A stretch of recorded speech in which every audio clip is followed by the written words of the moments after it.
A paz do Senhor, meus irmãos, minhas irmãs, sejam muito bem-vindos ao nosso canal. É tempo de ensinar EBD, um canal exclusivo para os amantes da escola bíblica dominical. Hoje nós estamos aqui para mais um vídeo muito importante, um vídeo que irá trazer como tema a sinagoga, origem e importância. Iremos aqui tratar alguns pontos necessários e importantes para falar sobre esse ambiente que surgiu em um período bastante específico, bastante especial e que fez com que a nação de Israel, no caso Judá, não perdessem o foco, ok?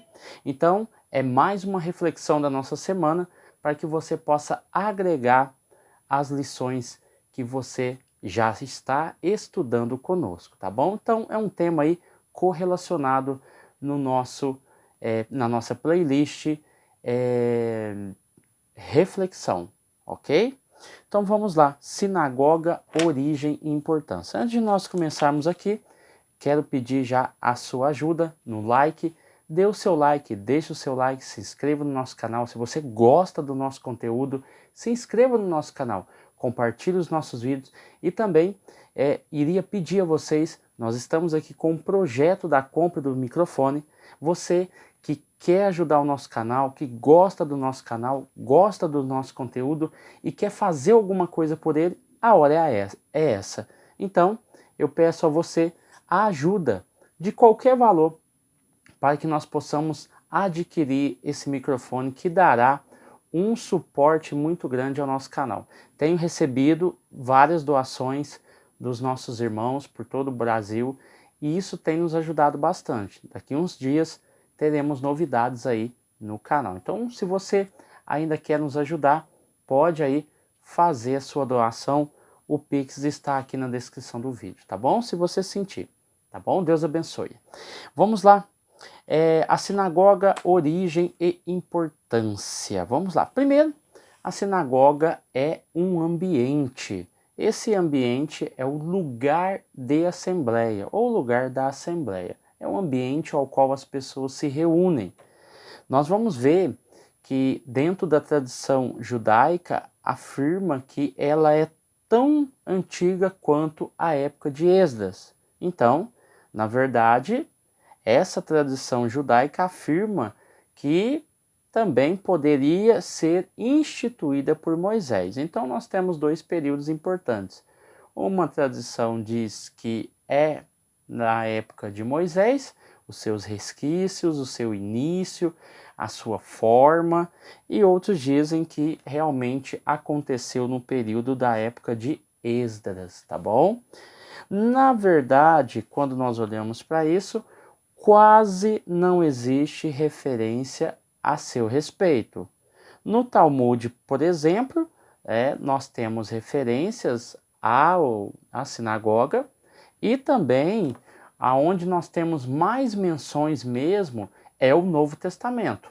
O Novo Testamento ele tem mais de 50 referências fazendo menção e relatos mais coerentes com a sua forma e com seus cultos. Então, o Novo Testamento realmente é o que nós temos de mais palpável concernente a assuntos relacionados à sinagoga. Então nós vamos ver um fato que a sinagoga era tão desenvolvida na época do Novo Testamento que ela deveria ter o quê? Deveria ter uma antiguidade antes do século I.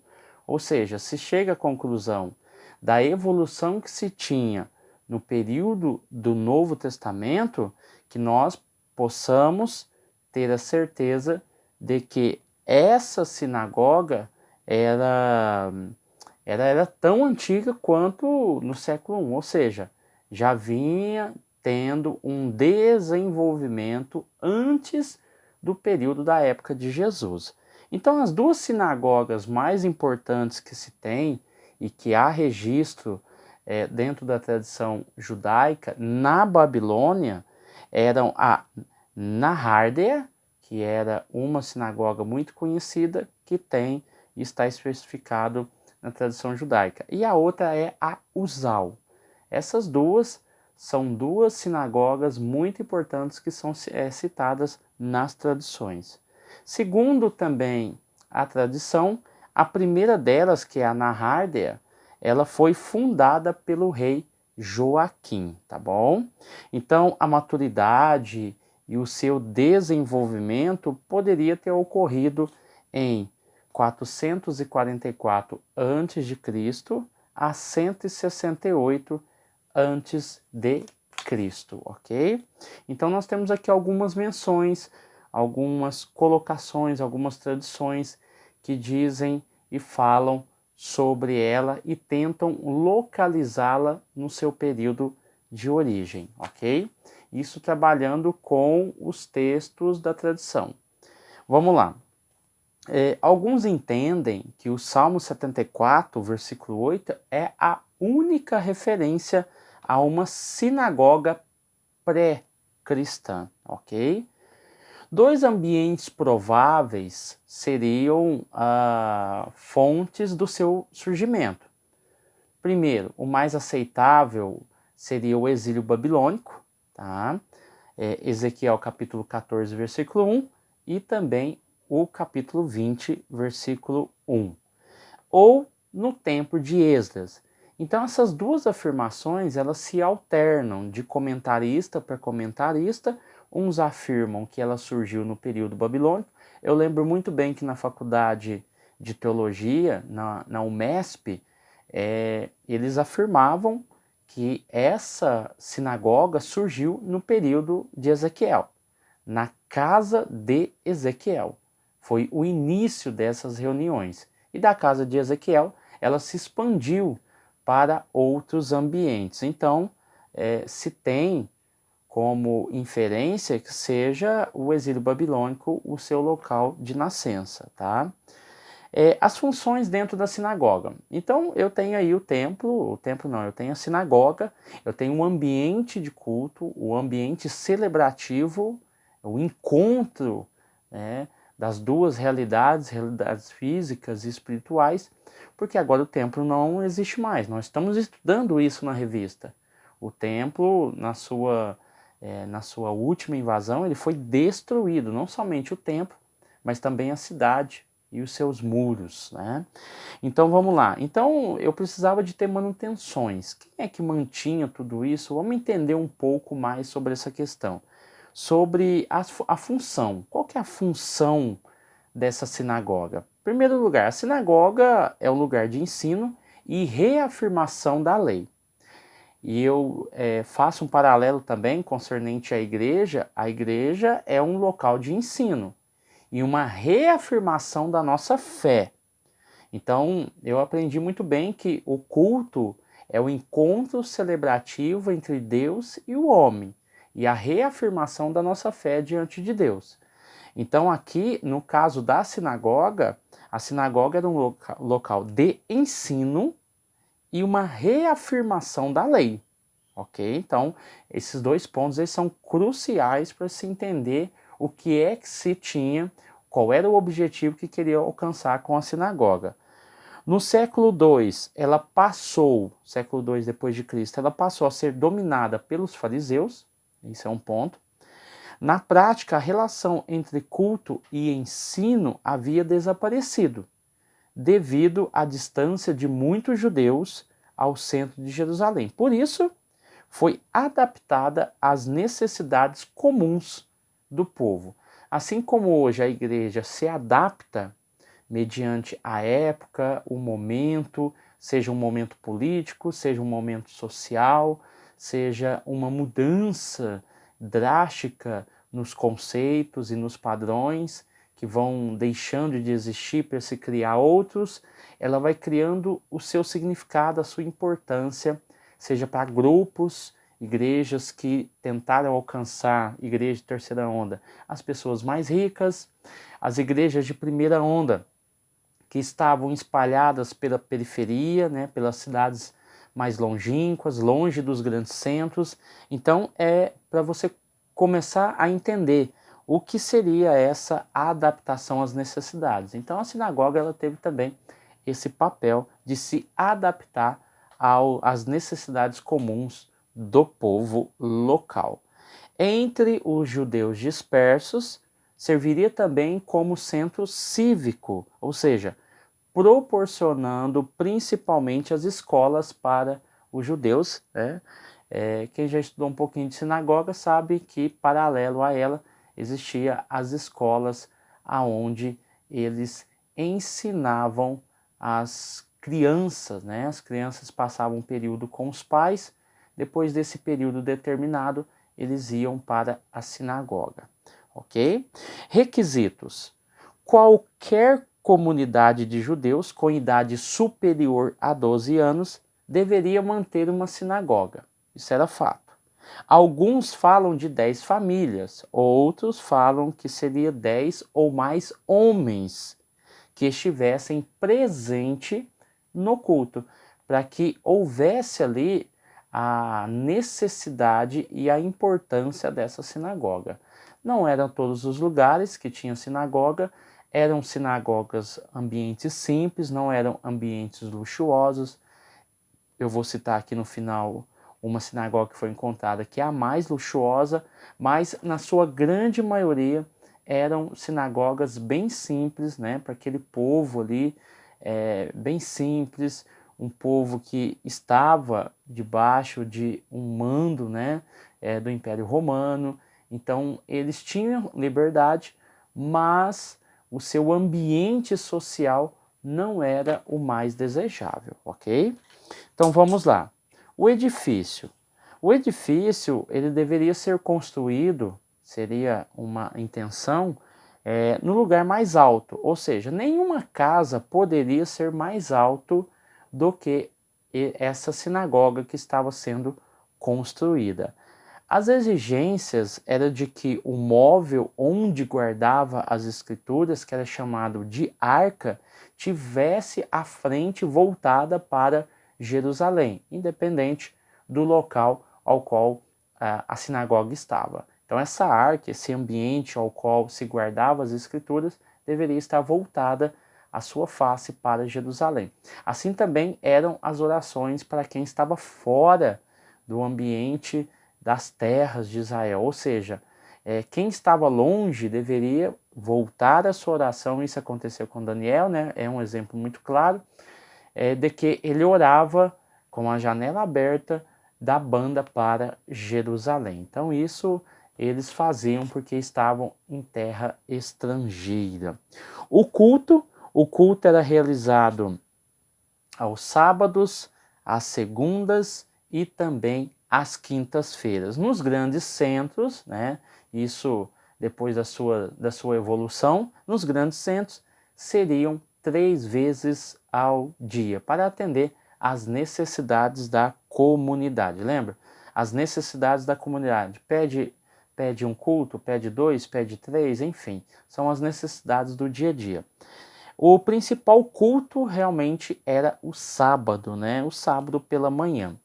A leitura era feita na língua hebraica, tá bom? Seguida de uma explicação no vernáculo aramaico.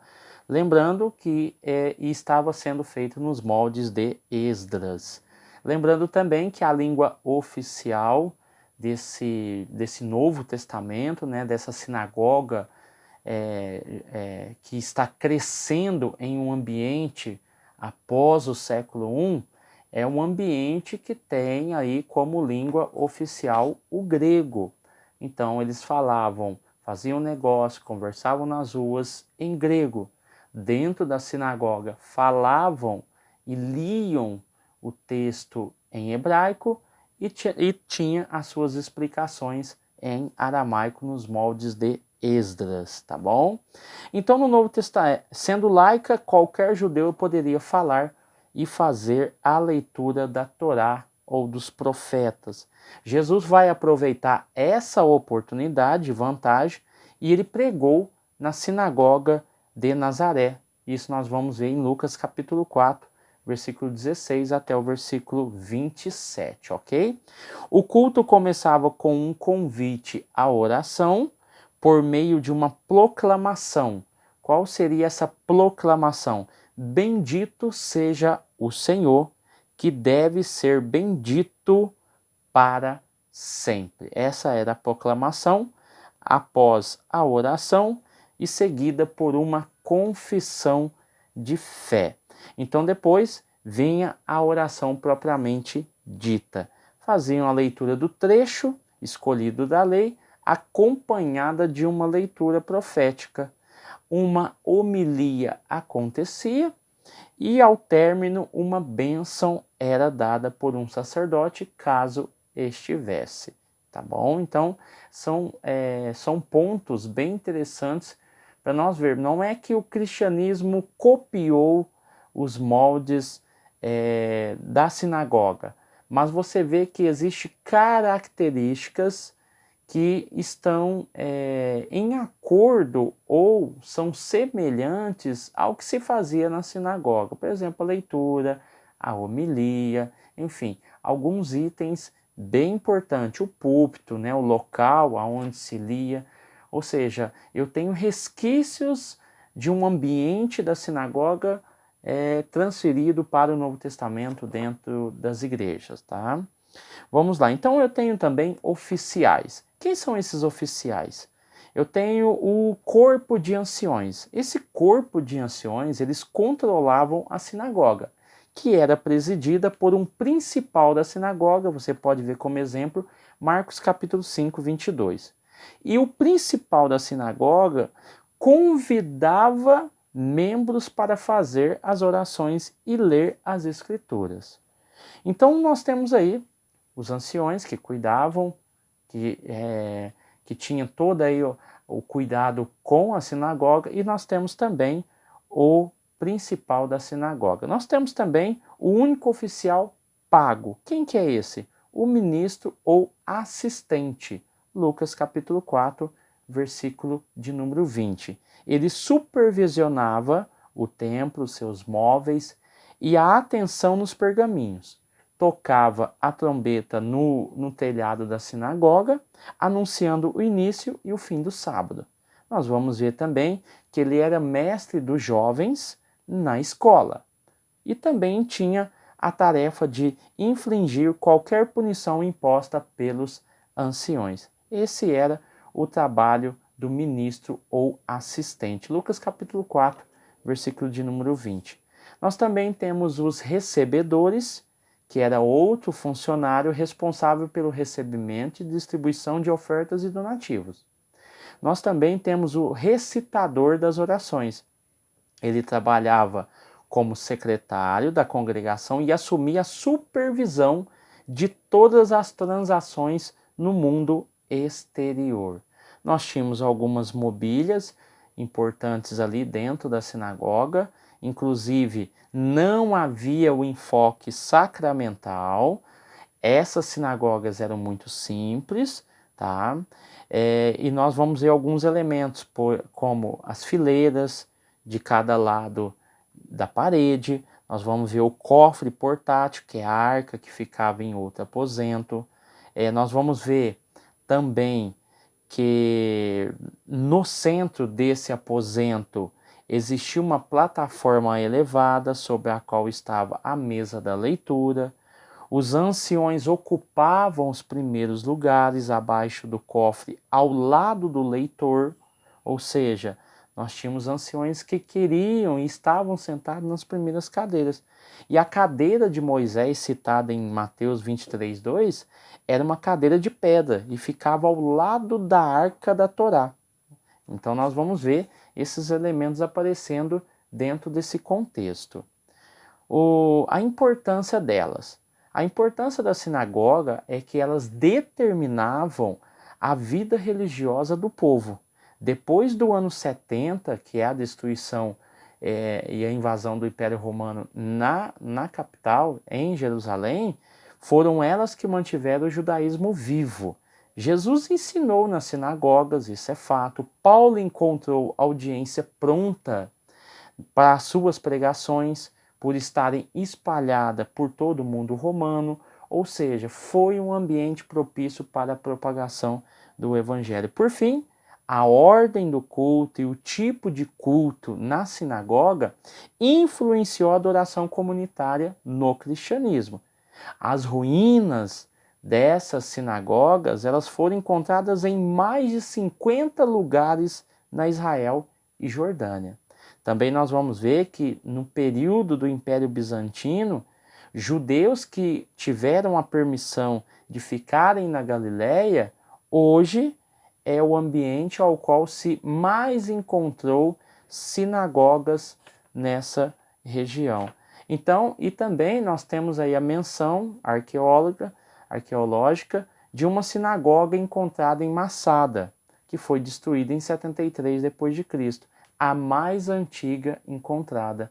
Nós temos também a maior e mais detalhada sinagoga encontrada em Sardes, né, que é a oeste da Turquia, no século II, em um grande saguão com mais de 60 metros de comprimento, né? Então isso a arqueologia nos mostra hoje o quão elas foram ao mesmo tempo simples, mas também muito luxuosas, como encontrado em Sardes. Amém? Então o vídeo de hoje é esse. Eu espero que você tenha aprendido um pouco mais do que é a sinagoga e a sua importância.